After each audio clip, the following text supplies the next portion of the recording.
Bonjour, bonsoir, ravi de vous retrouver, c'est parti pour les ADD, ça sent bon l'été, quoique avec le temps aujourd'hui, mais on a quand même un beau festival, on espère qu'il y aura du soleil et de la chaleur pour les Trans-Cévenols. Nous sommes à Sumène, petit village gardois au pied des Cévennes, 25, 26, 27 juillet, vous aimez les arts de la rue, vous aimez les concerts, vous allez vous régaler avec des prix tout à fait abordables, plus qu'abordables. Sébastien Toureille, qui est le responsable directeur du festival, est avec nous sur ce plateau. Bonsoir Sébastien, bienvenue sur le plateau pour nous parler de cette manifestation.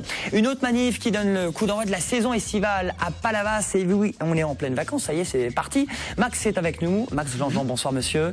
Max, vous êtes palavasien, vous êtes organisateur surtout de la fête de la mer. Ce sera dimanche, on sera le 6 juillet, c'est avec TV Sud, entre la cérémonie à l'église, les joutes dans le canal, l'harmonie municipale et surtout les balades en mer Méditerranée. Un livre à l'honneur, ça s'appelle L'Impatiente, c'est autobiographique. Emmanuelle Benamou, 26 ans, elle aimerait se consacrer à l'écriture. On apprend pas mal de choses sur sa vie également, sur son handicap. Elle est sur ce plateau ce soir, Emmanuelle, et son amie est à nos côtés également, Julia, qui est aide à domicile, 23 ans de Montpellier. J'ai bien dit, c'est bon, Julia, on est bon et qui est sur ce plateau. Vous allez nous expliquer un petit peu comment ce tandem fonctionne tous les deux autour de l'écriture. La chronique Gypsy, évidemment, avec notre ami, il est de retour, Franck Marcoux. Salut mon Francky. Salut, ben de l'actu, des concerts Gypsy, les estivales, Limoux, la Festa Camper à Pérol, Palavas et le Gros du Roi. Enfin, on va parler un peu de tout. Bon, alors on fait le tour de toute la région. Tu vas jusque Limoux dans l'eau, donc on est très très bien. La fête du ciné, profitez-en, 3,50 € en illimité jusqu'à demain mercredi. Qu'est-ce qu'on peut voir? Oui, il y a beaucoup de films à voir. Bravo pour la chemise, je dois le dire en direct. Elle est jolie, elle est très jolie. Ah bah oui. C'est l'été. Dragonfly 2, le retour. On parlera aussi du retour de Pierce Brosnan, duo d'escrocs, et puis Ken Loach qui nous sort un nouveau film. Et nous, c'est parti pour les ADD, voilà pour le programme et le sommaire. On développe tout ça avec le petit village de Sumène. Est-ce que tu connais Sumène? Est-ce que tu connais les Trans-Cévenols? Bien sûr, dans le Gard, super festival. Hein. Très joli festival, il faut vraiment découvrir ça. Art de la rue, art des concerts, concerts à volonté du 25 au 27 juillet, pendant 3 jours avec TV Sud. À la fin du mois, réservez votre week-end. C'est le dernier week-end, je crois, du mois de juillet. Oui, c'est ça, tout à fait, ouais. Avec le camping pour y aller. Vous avez beaucoup de régionaux. Est-ce que c'est le festival, justement, des Languedociens? Bah, parmi d'autres. Oui, bah, c'est un festival qui est assez fréquenté, on va dire, par le public de la région, mais pas que. On a beaucoup de festivaliers qui viennent de la France entière. Et puis en termes de programmation artistique, on a une programmation d'artistes régionaux, que ce soit en termes de musique actuelle ou d'art de la rue, mais aussi une programmation d'artistes nationaux, voire internationaux, puisque cette année, on a le plaisir d'accueillir des Québécois et également des Hollandais. Vous avez quand même 30 artistes et compagnie. Oui, c'est ça, exactement. Une grosse mobilisation. Ça ramène combien de personnes sur 3 jours? Combien de festivaliers à Sumène? Bah, ça dépend des éditions, mais ça aussi entre 8 et 10 000 personnes dans un petit village cévenol de 1600 habitants. Alors l'originalité, c'est faire des concerts, ok, mais surtout mélanger tout ça avec des arts de la rue dans un endroit qui s'appelle comment? Le Champ des Compagnons. Le Champ des Compagnons. Et puis la journée au cœur du village. Voilà, c'est ça. Il faut imaginer vraiment le petit village de Sumène complètement envahi par les artistes. Alors ça démarre en début d'après-midi à 14 h et pendant toute la journée, une multitude de spectacles s'enchaînent dans divers endroits différents et variés. Alors ça va de la place du village au temple, au fameux Champ des Compagnons. Et en fait, c'est du non-stop de 14 h à 3 h du matin pendant 3 jours. D'où le côté un peu trans de l'histoire. Ouais, c'est ça qui est génial, c'est que ça fait partie de ces festivals où on peut passer la journée. On arrive le matin, à midi, il y a des bons petits restos dans le village. On peut pique-niquer et puis c'est super beau aussi. C'est ça qui est génial, on peut se balader. Ah bah oui, on peut aussi se balader. On est dans les Cévennes, hein, donc c'est une région qui est assez touristique et puis qui est géographiquement très jolie, on va dire. Non, mais voilà, c'est vrai que c'est assez intéressant, quoi. Puis familial aussi. Voilà. Et familial, et on essaye de proposer une programmation artistique qui s'adresse à tous, à la fois aux amateurs de spectacles et de culture, mais aussi aux familles qui en profitent pour découvrir le site. Et puis j'ai envie de dire et d'insister aussi, c'est que là, il y a une bonne partie de la programmation qui a un accès gratuit, et donc tout ça pour permettre l'accès à toutes les bourses, quoi. 70% des spectacles sont gratuits. Faut quand oui, même à peu près 70%. Et puis en journée, quasiment tout est gratuit, sauf les spectacles au temple qui sont un tarif modique. Et puis il y a un spectacle de théâtre de rue qui est payant parce que c'est une forme un petit peu plus grosse, un petit peu plus conséquente, et que c'est une compagnie qui vient de loin, qui vient du Jura. Mais sinon, voilà, tout est gratuit. gratuit en journée, oui. Bon, l'émergence est mise en avant, la région aussi, avec des groupes, je crois il y a 2 groupes montpelliérains qui seront là. 2 groupes montpelliérains, on a Yaros qui est un artiste de chanson qui mélange de la chanson rock et qui va se produire le samedi 26 juillet à 16h dans le Temple. Donc c'est intéressant parce que le Temple, c'est un endroit où on peut travailler un peu des esthétiques musicales un peu différentes, un petit peu plus intimistes, qui nous changent un peu de tous les concerts en plein air. Et puis on a les Perfect & Crew qui sont en fait les lauréats de notre dispositif de repérage, qui est un système d'accompagnement aux groupes régionaux qu'on a mis en place voilà 3 ans et qui donc bénéficie d'un accompagnement en amont de la part du festival et qui vont se produire en ouverture le vendredi 25 juillet. Voilà, au chant des compagnons, oui. En ouverture vendredi des Montpelliérains. On a Big Flo également, 1 million de vues sur YouTube, c'est un groupe... Big Flo et Oli, oui, c'est deux jeunes frères, c'est des rappeurs toulousains, ils ont 18 et 21 ans, on dirait des petits-enfants. Et voilà, ils font du hip-hop un peu à la mode old school, quoi, mais avec une grosse énergie sur scène. Et effectivement, leur EP est sorti au printemps et ça marche à fond sur Internet, quoi. Le samedi, avec leur album Puzzle, c'est là. Barcella qui revient sur le festival, c'est un peu l'artiste phare de cette soirée du samedi, c'est de la chanson. C'est du slam un peu. Voilà, chanson mélangée avec du hip-hop, on sent des vieilles influences d'un groupe qui s'appelle Java par exemple. Et c'est surtout un personnage très sympathique qu'on a eu l'occasion d'accueillir en carte blanche il y a 2 ans dans le village seul avec sa guitare. Et là il revient avec son 2e album qui est distribué nationalement, qui commence vraiment à percer. Et c'était le premier à avoir envie de revenir présenter son nouveau spectacle à Sumène parce qu'il avait gardé un bon souvenir du festival. Et donc voilà, ça va être un des temps forts de ce samedi soir. Un groupe hollandais aussi, un petit mot? Birth of Joy, ça c'est un peu les chouchous de cette 17e édition. C'est un trio rock tout droit issu des années 70 avec une musique voilà assez psychédélique qui n'est pas sans rappeler les Doors. Parfois. Tu vois, quand on dit que c'est très éclectique, voilà, il n'y a pas de publicité mensongère. non, mais c'est ça qui est intéressant en fait, c'est d'essayer en tout cas sur les soirées musicales, de brasser les esthétiques et du coup brasser aussi les publics, que le public du hip-hop puisse venir aussi découvrir de la chanson française. Il n'y a pas de musique gypsy ou parce que je te présente Franck, Sébastien? Non, mais là cette année il n'y a pas de la musique gypsy, mais par le passé on a beaucoup travaillé sur les musiques tziganes d'une manière générale avec des artistes comme on a eu Kusturica, on a eu le jazz manouche de San Severino, on a eu les Taraf de Haïdouk, on a eu pas mal d'esthétiques comme ça, mais la gypsy, non, pas encore. Allez, peut-être. Los Niños de la Noche en 2015, allez savoir. Festival Trans-Sevenol. Tu vois, je te vends le truc. 25, 26, 27 juillet avec TV Sud à Sumène dans le Gard. À combien de temps de Nîmes, à combien de temps de Montpellier? On est à 3/4 d'heure de Montpellier, on est à 1 heure de Nîmes, on y est vite. Plus près de Montpellier. C'est plus près de Montpellier. On est juste à côté de Ganges. Je pensais qu'on faisait un go fast. Non, mais on est collé à Ganges en fait. On est dans le Gard, mais on n'est pas loin. À la frontière. Beau festival, petit prix entre 13 et 16 euros. Oui, 13 euros, rien qu'une soirée. Donc ça, c'est un prix correct. Oui, plus que correct même. Oui, c'est une volonté. On a des tarifs, ça fait 3 ans, pour rendre le festival vraiment plus accessible à tous. On est passé de 25 euros à 16 euros. C'est une volonté de l'équipe. Merci beaucoup, Sébastien. Merci. On enchaîne avec la chronique ciné dans les salles Héroltais, c'est maintenant.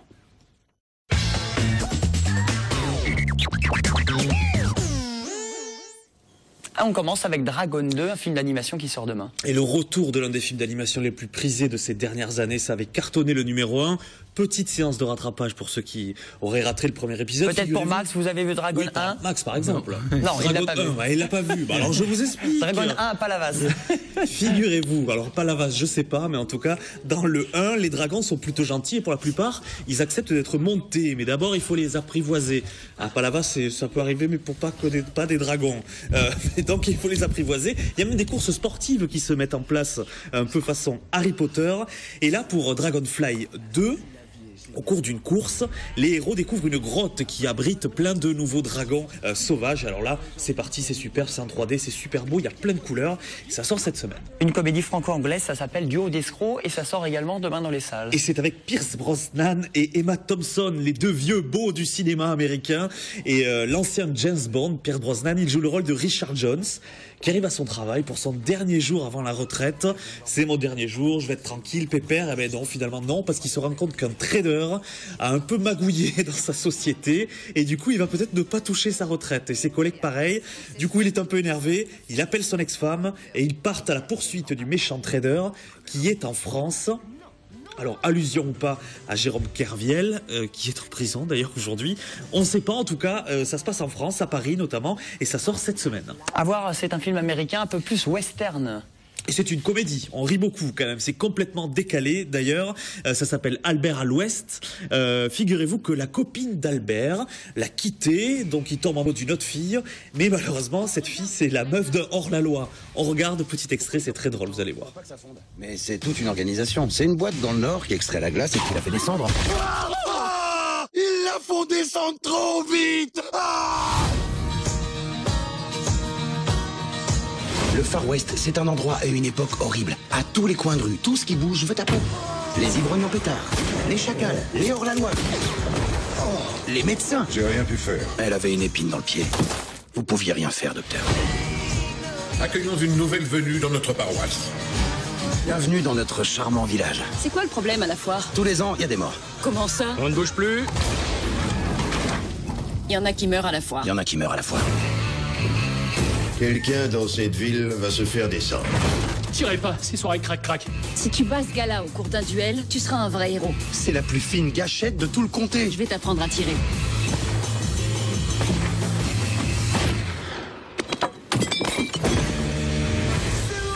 Je vais prendre de l'élan. Et il faut choisir, boisson ou canasson. Vise bien. Tu vas voir comment je vais t'éclater ta quincaillerie. C'est ça.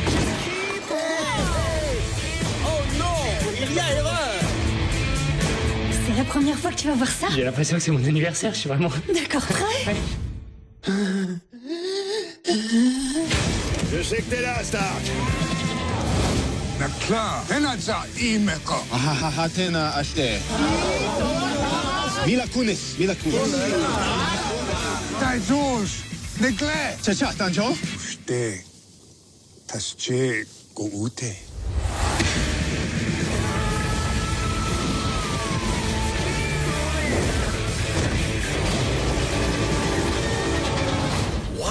Tu es superbe. Je suis ravie que de nos jours, le truc le plus à la mode consiste à faire semblant d'avoir un gros cul. Oui, enfin, pour un noir, cette robe cache une horrible déception. Albert à l'Ouest. Le Far West, c'est peut-être pas si mal au fond. Ah, quel sympathique jeune couple. Que diriez-vous d'un remède miracle? Voilà, quand on vous a dit que c'était très décalé, ça l'est, bande-annonce à l'appui. Par les scénaristes de Ted, que peut-être vous avez vu, qui est un film génial. Jimmy's Hall, pour finir, ça sort demain. Ouais, rapidement, Ken Loach, il avait fait un film il y a quelques années, puisqu'on parle de Coupe du Monde en ce moment, sur Eric Cantona, un film absolument génial qu'il faut absolument voir. Et là, c'est totalement différent, ça s'appelle Jimmy's Hall, et c'est l'histoire de Jimmy Gralton, c'est son nom, voilà, si ça t'embête, tu le dis, mais en tout cas c'est son nom. Après avoir passé 10 ans aux États-Unis, il rentre en Irlande, mais pour retrouver sa mère dans une ferme. Mais il se trouve que, entre-temps, il y a eu la guerre civile, et du coup son pays a pas mal changé, et du coup il va se retrouver un peu confronté à de nouvelles normes, etc. C'est le nouveau film de Ken Loach. Eh bien, merci beaucoup, mon Nico, à voir dans toutes les salles. Et le printemps du ciné, non, c'est l'été du ciné. La fête du cinéma. La fête du cinéma. Voilà, c'est 3,50 €. Le printemps, comme ça passe vite, ma pauvre Lucette.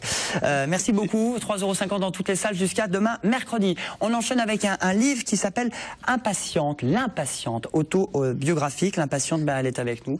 C'est Emmanuel Benamou. Emmanuel qui a 26 ans, qui veut se consacrer à l'écriture. Julia Yangumba, vous avez 23 ans, à Montpellier.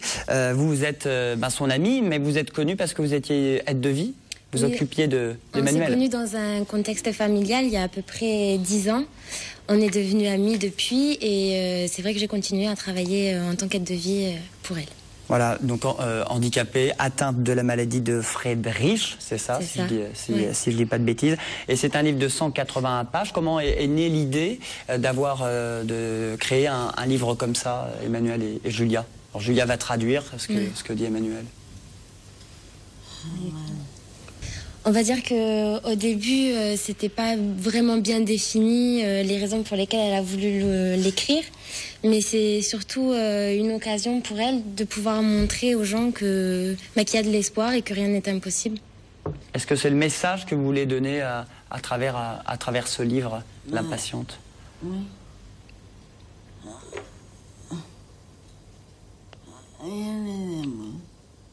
Rien n'est impossible.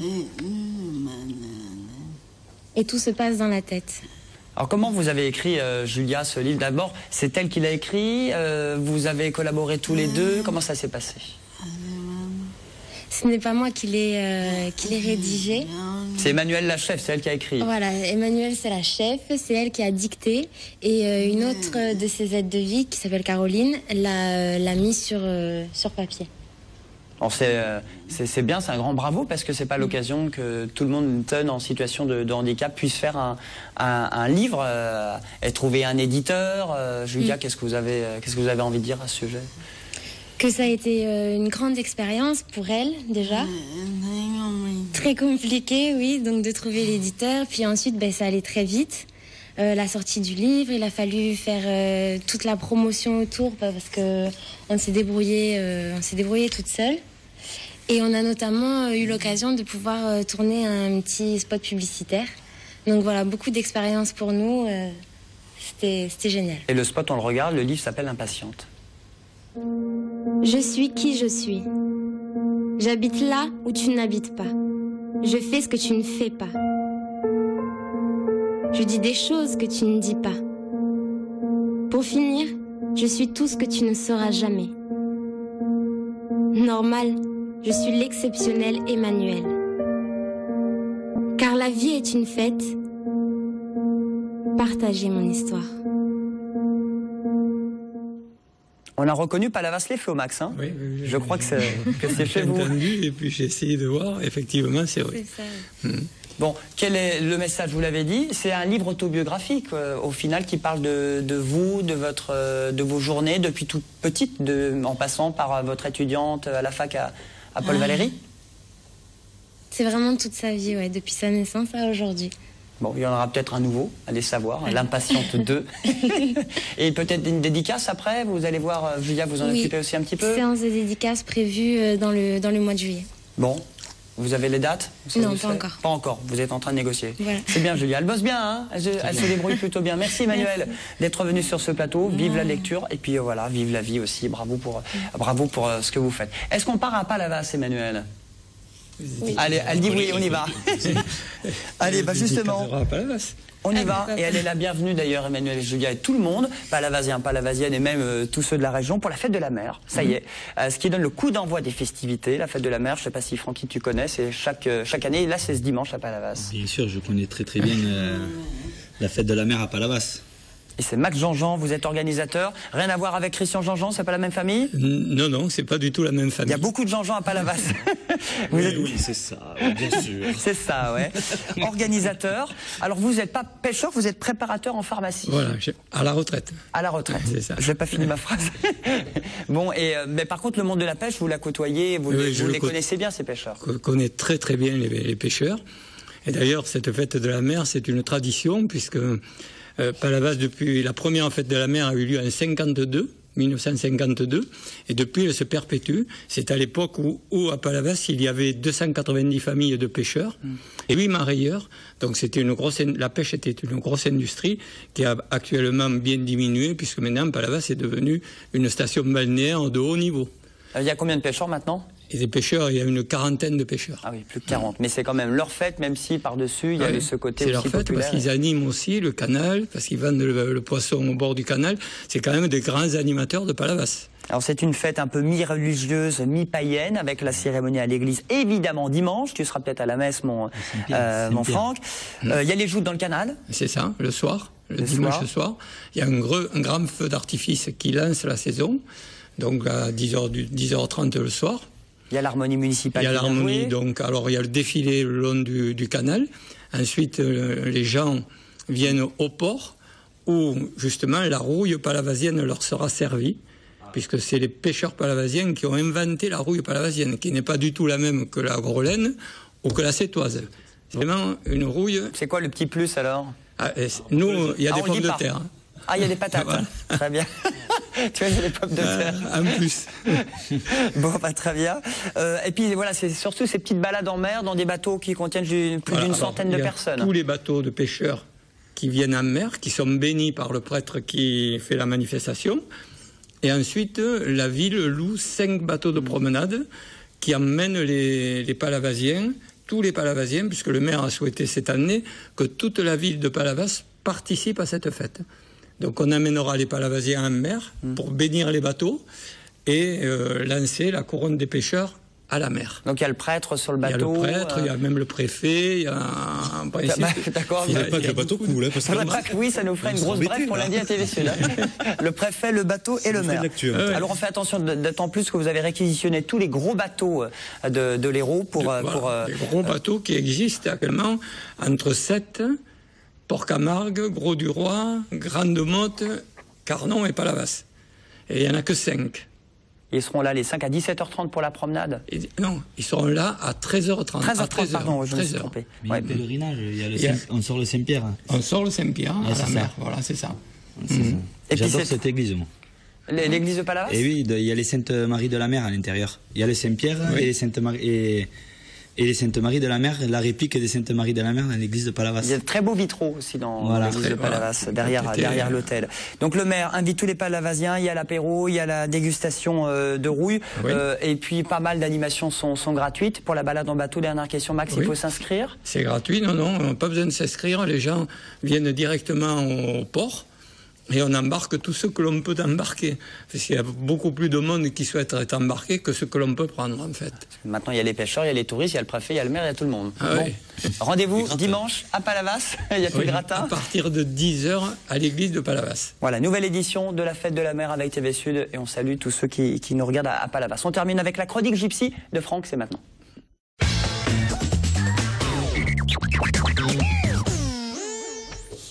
Alors, on enchaîne avec les bons plans, un petit peu l'agenda Gypsy de ces prochains jours. Et donc, voilà, l'été commence, les Gypsy jouent de partout, se produisent de partout. Donc, bien sûr, vendredi, il y a les estivales qui démarrent. Alors ça, c'est à Montpellier. C'est à Montpellier. Le concept, c'est, je crois, c'est un verre de vin. Ça a changé, je sais pas, le maire a présenté. C'est 5 €, un verre de vin et 3 dégustations. Exactement. T'es bien rodé sur ça, toi. Moi, je suis au taquet d'estivale. Donc, il y a 2 concerts. Il y en a un sur le kiosque Bosque. Et puis, il y en a un sur les marchés du Coron, bien sûr, ça sera Los Niños de la Noche. Avec la présence de Monsieur Sorel et tout le conseil.